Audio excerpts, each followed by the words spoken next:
And I want to assure you that today's edition promises to be very, very exciting. Educators want to know how they are doing, want to know their background, what they think that motivated them to be what they are today. And so today I have on the program Dr. Mutiu Agboke. Well, I know you say, Dr. Agboke, yes. The same Dr. Agboke is not new on the on our channel BCOS TV, and it's a pleasure having him on the program.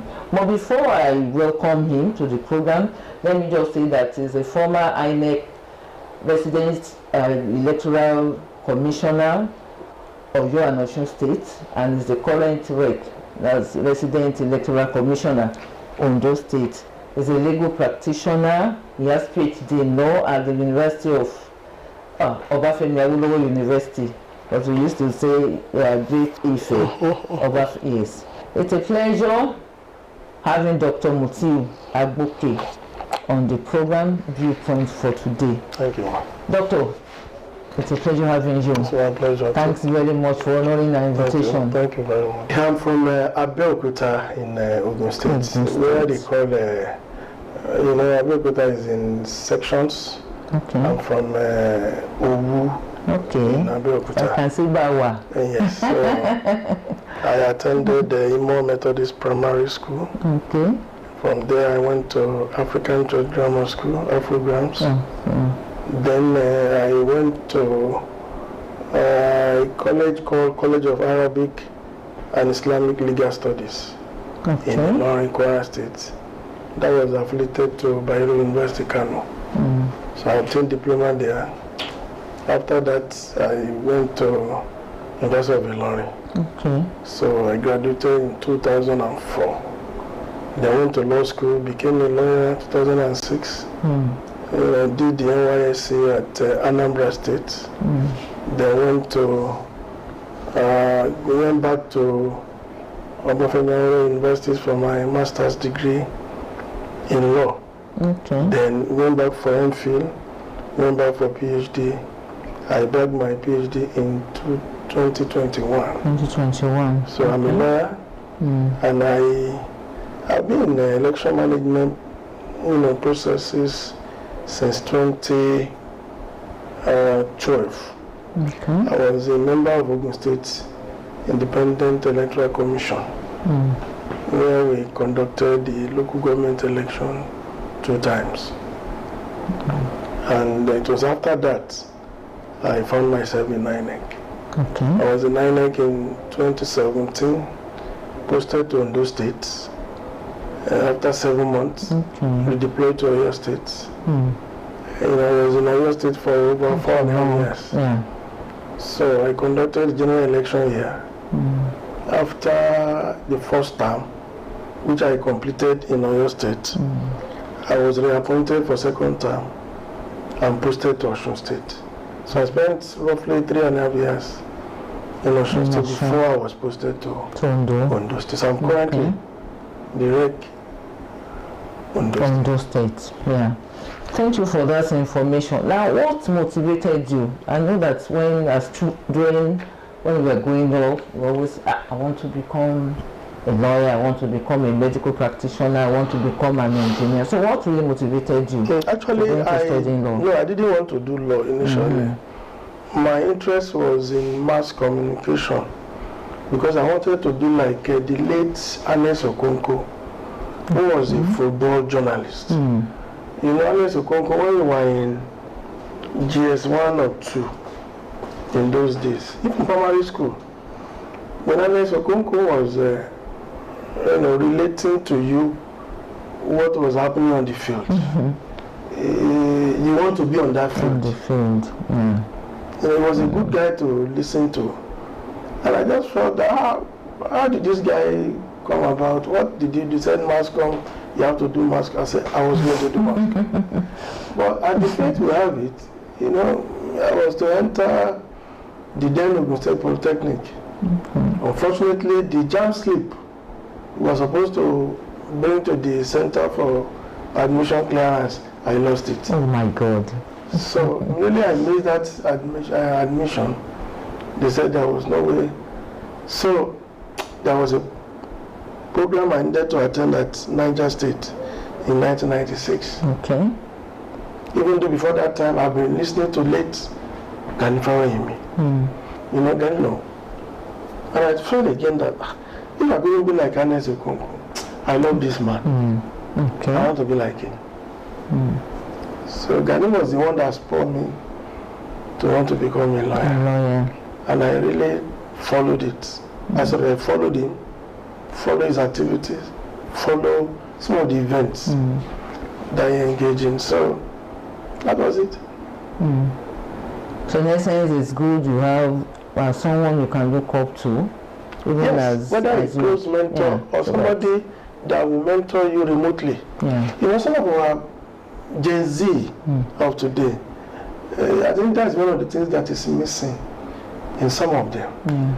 Some of them today, those who they are trying to be like, yes, they could succeed, they could have been this, but for example, somebody want to be like Wizkid, very fantastic guy.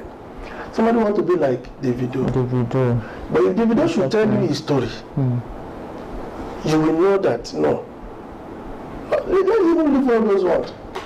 There's somebody they call him say Oluomo. The day I listened to him, I was shocked. Recently, I also listened to one of the clips where he said, in those days when they were going to garages, what was he buying from the mother? Was it akara or puff that he used to buy? And MC said, that time, I cannot forget it. People will not understand. You know, if you want to be like Davido today, but Davido will tell you that what it took him to go through the school to become a musician was not easy.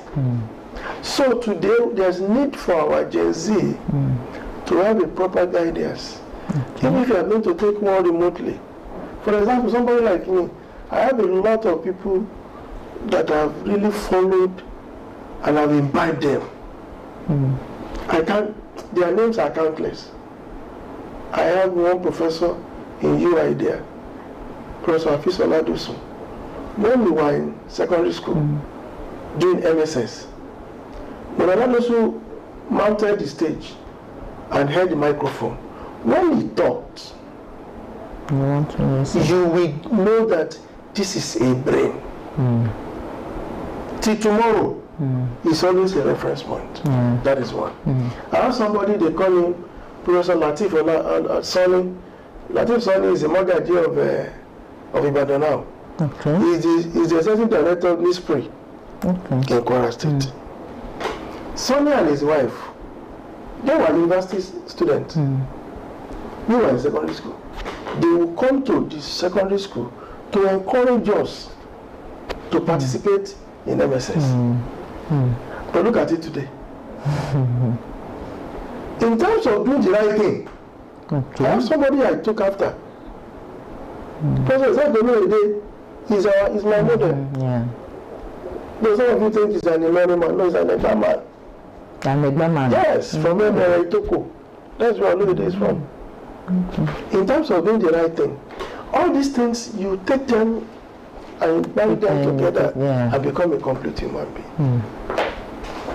I'm not saying we don't have our weaknesses, but I'm saying that if you have somebody you look up to, that person will guide you, not necessarily sitting you down. Exactly. In terms of having a principle and holding on to it without reservation to anybody, I have somebody I take it from. So these are the ways the life has molded us. Because where I grew up from, I thank God though, if I had grown and remained there till now, maybe I would have landed in the garage. Yes. I grew up in a typical Agbole. I know people like you, man. You grew up in a typical GRA. GRA for where? In Agbole, and I know Agbole, a typical Agbole in Ibadan, for example. You know how they are make up. The Agbole we grew up from, we could enter anybody's house. Which one are you eating? You're eating about. You sit down and eat together. If you want to bath in the morning, if you don't wake up early, everybody will see your yansh outside. That's the kind of environment we grew up from. That is gradual way of having native interaction with people. Along the line, we also have native intelligence. I grew up with my grandmother. Practically, I grew up with her. She nurtured me, and I was inseparable from her till she died. So, it's the kind of orientation that we have imbibed, and for me, so far, so good. We have not wavered in any way. We have not gone beyond the normalcy, and we have not allowed, anything to push out into the stream of desperation. Life, particularly this kind of position we occupy, a lot of things are there to tempt you, to push you into lagoon. And you don't allow it to happen. Yes, you maintain your integrity. You don't allow it to happen. And also looking at the background you came from. All right, sir. Now let's look at the maybe we'll still come to that later, but let's quickly talk about the just concluded Osun gubernatorial election.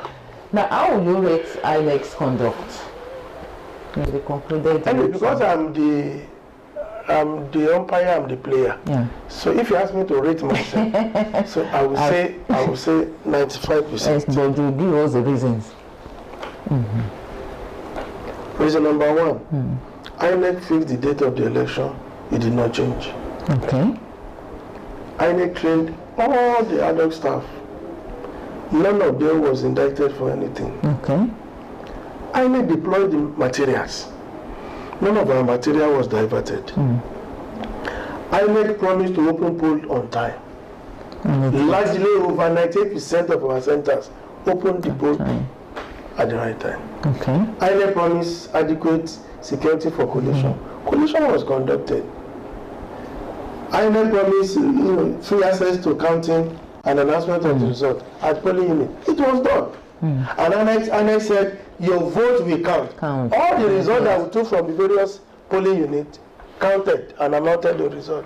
So to a large extent we have done well. However, that is not to say that there are no pockets of challenges. No. So we are going to be looking at that. That is not to say the there challenges. For example, we saw on social media where some of the few ad hoc staff allegedly misbehaved. The commission is looking at that. There are issues in some places where beavers were also said to have malfunctioned. INEC is looking at that. Of course, there are also issues surrounding the few of our ad hoc staff too. The commission is looking at that. So all these things, we look at them together in readiness and preparation for the 2027 general elections. Okay, so in essence, we'll be expecting, I know you gave us a good performance at the global election. Usually. So we are expecting more. Yeah, the Osun election is always a pointer in every election year to how 2027 will be like. No, it's not. INEC will not perform less. Okay. INEC is going to step up. We are going to ensure that we look at all the parameters. Okay.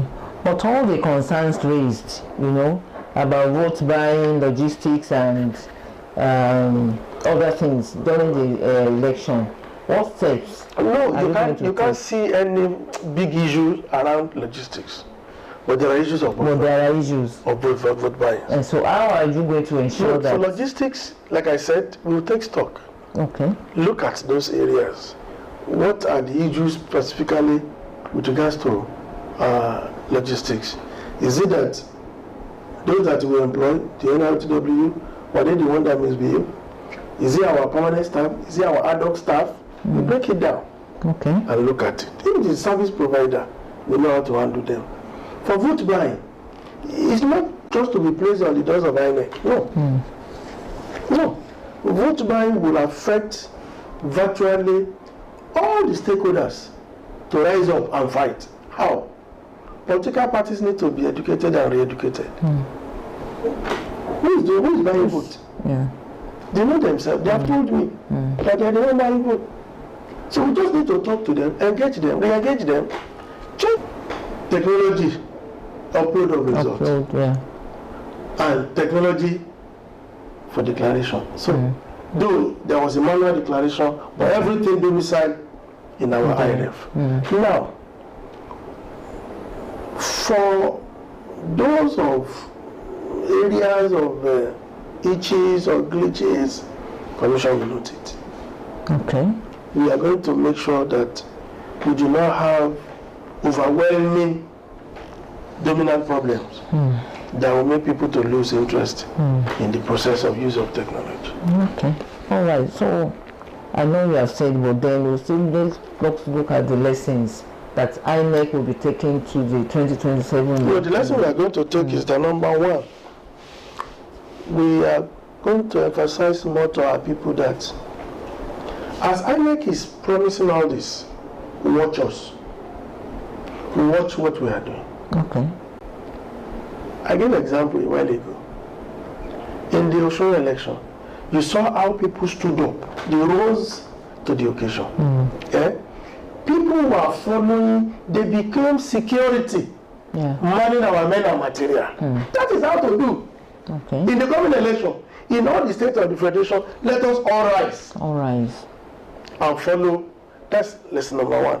Number two, let us keep pressing for awareness for our people, to ensure that they move away from being lethargic about voting, being careless, not interested.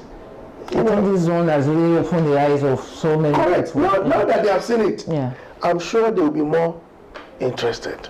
Apathy will be drastically reduced in that election. Thirdly, I want our political parties to now know that electorates are aware of the process now.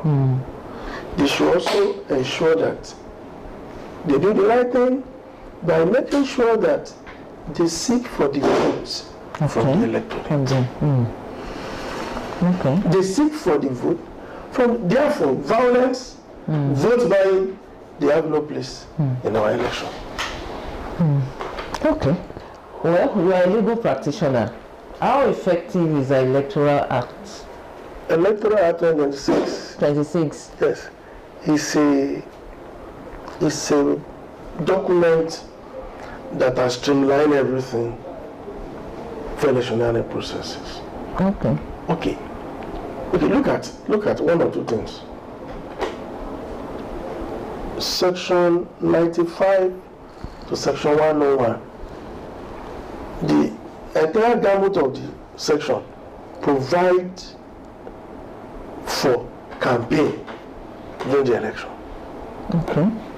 Section 95 says political parties are expected to get the buy-in. When I say buy-in, or not necessarily consent, but you are required to notify or carry along the Commissioner of Police in your state.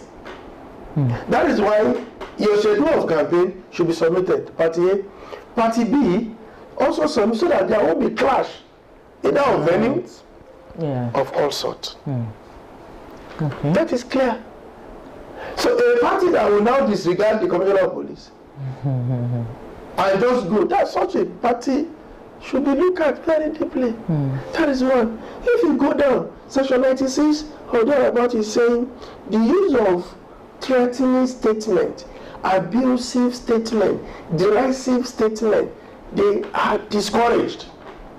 Just like you had in Osun State. Whereas at the various podium during the campaign, ẹ̀mú àwọn olórí ẹ̀pá ẹ̀gẹ́ wọn lórí ọmọ àlè ni wọ́n lórí burúkú ni bàbá wọn. Even the musicians they are singing, see the tone, see the rhetorics from their mouth. These are the things that have been provided for. Okay. And the law is clear. And as much as clear it is, there is consequences for such. So when you look at the Electoral Act, it's all encompassing. It's all embracing. It has made provision, it provided for, it forbid purchase and buying of votes. On election day, it forbids you from going on with any emblem or any identity of any political party.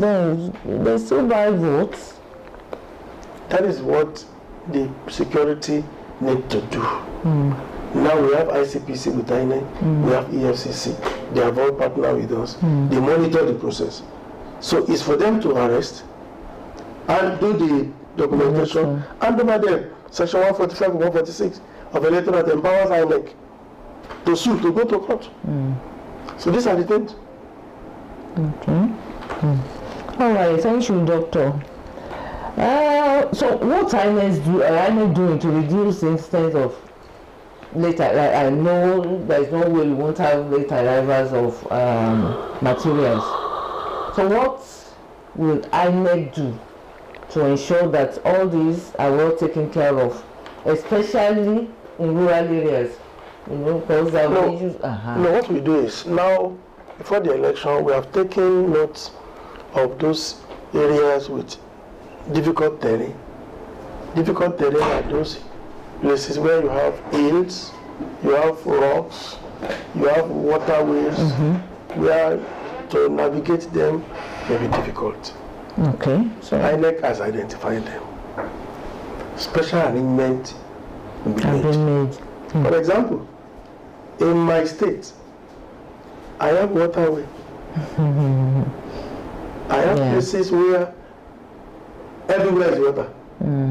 We have to navigate through. And there are polling units across the water. We did a by-election recently that we needed to cross the water. We crossed it with gunboat. Sorry, with boats. With boats. And the navies were also there to provide, support. This is where INEC works. This is what we do. Okay. So anywhere we think there are challenges, even for PWDs, we have the statistics. What they need, we provide them. We give them level playing field to participate. So, well, with all this, it's like 2027 is going to give us a really good outfit in terms of the general elections. Yes, expectedly when a woman is pregnant, you are very older in this job. You know that at 6 months, your responsible father is supposed to have been buying. Start preparing for the arrival of the baby. Unlike somebody who will now call you and say, "Mommy, how are you, ma? Sorry, ma. My wife gave birth yesterday. In fact, I've not done anything. I don't know what to do." Such a person cannot be responsible. Yeah. I'm sorry. Yoruba will say, "Okay."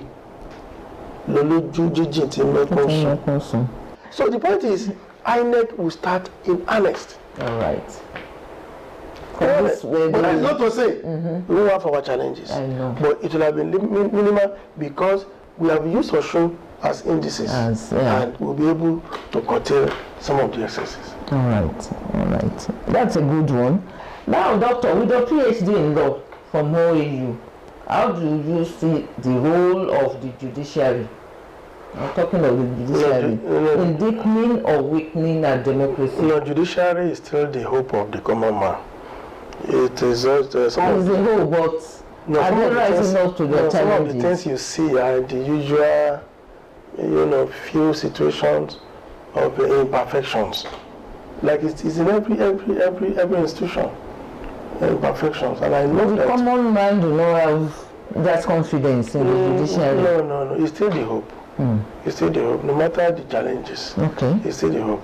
The appeal that we need to now ensure is that people should not lose the hope. They should not. Whatever happens anywhere, they should just treat it as one of those things. They should focus and know that, the judiciary cannot be left without being reckoned with as the hope. It is still the hope. So just think like that. It's the hope. It is the hope.